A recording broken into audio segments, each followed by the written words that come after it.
Hey everyone, can you believe it? It's Sunday already of our 1 week meal plan.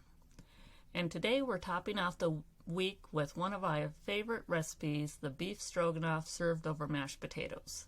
So for today's prep, you want to make sure that that steak is thoroughly thawed if it had been in the freezer.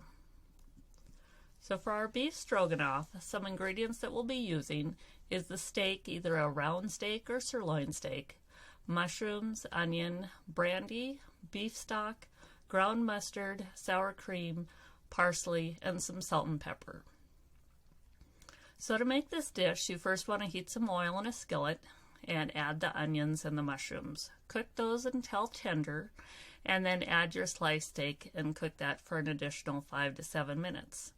Then add your brandy and make sure that the alcohol has evaporated before adding your beef stock, the mustard, and salt and peppering the dish. Then return those onions and mushrooms back to the pan until they're heated through. Then you can reduce the heat to low and add the sour cream right before serving. And then serve these over mashed potatoes. You can also serve the beef stroganoff over pasta or rice, but it is just perfect on mashed potatoes. So you can either make your mashed potatoes using your Instapot or cook those on the stove. And some other side options would be a garden salad, some garlic bread, or even fried zucchini or steamed vegetables.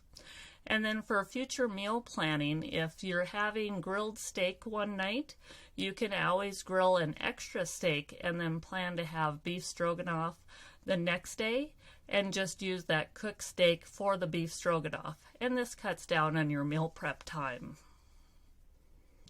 So now it's time to get cooking.